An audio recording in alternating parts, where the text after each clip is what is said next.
Well, what's up, good people? Mark Holmes here, and as always, I want to say thank you all for watching, commenting, subscribing, and being part of the Joe Boo Sports Report.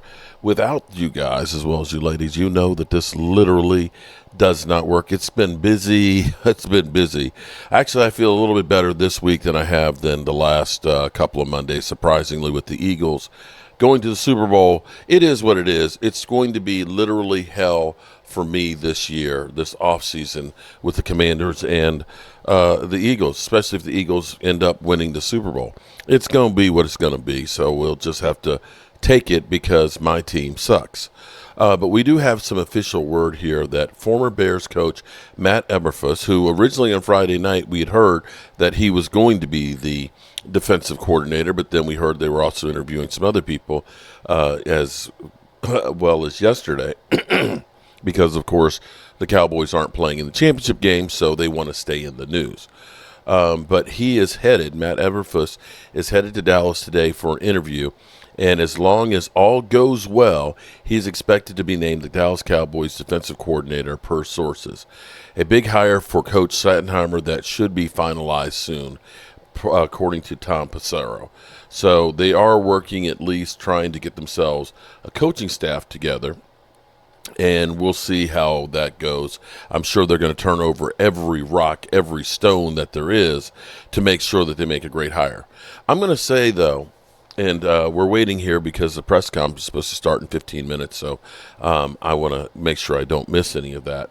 I'm going to say that I remember when Brian Schottenheimer took over for Kellen Moore, that I was actually excited listening to Brian Schottenheimer, because after listening to Kellen Moore, it's just something about Kellen Moore, listening to him with press conferences and things, that I literally just want to gouge my eyes out. But I can say that Brian Schottenheimer gives you thought out explanations. And I'm going to keep this video short because, like I said, I don't want to miss this. But I just want to go back to this is it's about the team he was talking about in this press conference. But just listen, because this is what we're going to be listening to foreseeably for the next 4 years. Cooper went 4-1 in that stretch. He's 4-1 in his last 5 starts right now. Which stretch kind of stands out to you more as more impressive? Good question. I think obviously, in 22 when I was just consulting, I was really doing more of the defensive side of the ball. So I'm going to obviously say now, just because being around him every day, talking to him every day, being with him on the field, seeing his calmness, his influence on the rest of the guys, it does not go unnoticed. What he's been asked to do and some of the things he's been tasked to do, little shorthanded at times, is remarkable. And yesterday's a great test because we weren't running the ball very well. Obviously, they did a good job of coming in and taking the run away, and they made us have to go and throw it. And he was able to throw the ball and throw it well and see things well. And so I think he's playing with a lot of confidence right now. And I think that's a good thing. It's where we need to be right now with the 2 games left to play. You talked about the distribution, completed a pass to 8 different targets. How important is that? How difficult does it make it for the defense when a quarterback is not relying just on the one superstar receiver, one security blanket, or something like that? Yeah, I think it just shows you the quarterback's ability to get through progressions. Again, Flournoy, Ryan had some great catches for us yesterday. Obviously, when CD got banged up and we weren't sure how he was going to be able to, what it was going to look like. Flo came in there, made some big time plays, which was great. Again, it's what you need. It's like this year has been a revolving door at most positions, and I think that you're clicking on all cylinders when you can spread the ball around that much. We're always trying to get those over 55 rushing attempts and completions, but when you're getting it to 8, 9, 10 guys, which we've done in a handful of games this year, it shows you that, again, the quarterback's seeing things well, and anybody that's up and active, you want them to get involved. You want them to play, you want them to have a role. It doesn't always work out that way, but when you're playing well and you're playing with some confidence, it usually does. Calvin Watkins, Dallas Morning News. I feel like you were using Turpin in the backfield a little bit more. Just your thoughts about how that finish for you guys? Yeah, I know, the first run he had, he was on the safety. I know he wants that one back because it was like a punt return, Terp, and you were one-on-one with that guy. If it was a kicker, you would have definitely made him miss. I think he got a little too, he was really excited, actually.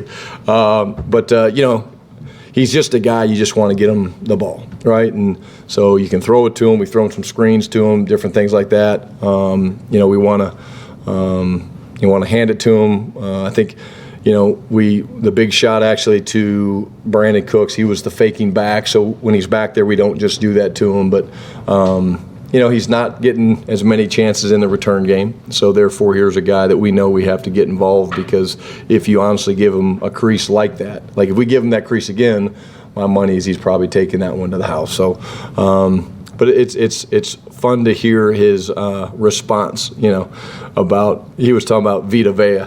He said he was running one of the plays and he went to cut back and he saw Vita Vea. He's like, nah, I'm going down. Now he saw him coming. He's like, nope, not doing that. So I think maybe he's evolving as a ball carrier, realizing it's pretty noisy in there. Joe.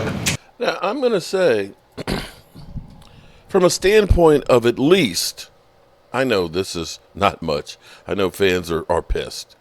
They're pissed.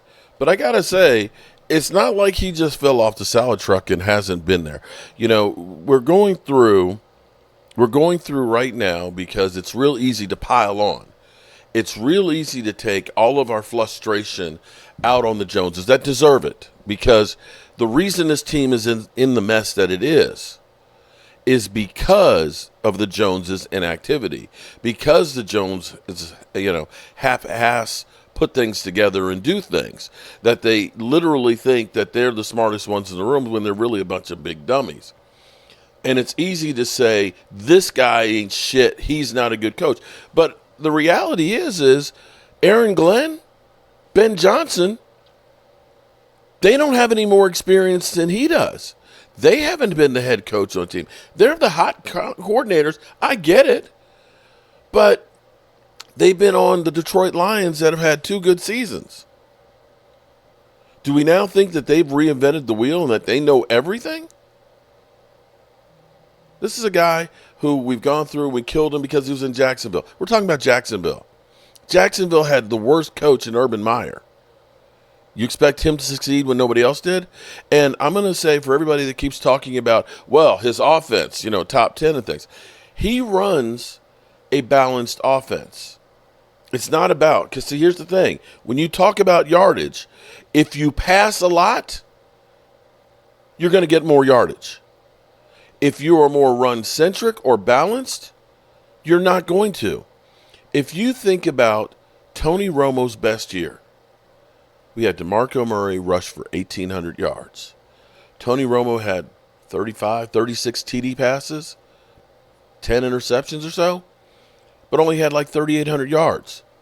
That offense was humming. But they weren't that high as far as yards per game. You can look at the Eagles. Right now, they're going to the Super Bowl. Yards per game? No, it's not really there. So understand, the narrative right now is this guy knows nothing. He's been part of losing organizations. Well, when he was with Seattle with a decent team and a good head coach, Russell Wilson has the best statistical year. 42 TDs, 4,200 yards, and they rushed the ball for 1,900. If we do that with the Cowboys, we're going to be doing some good stuff. On to the press conference. Peace.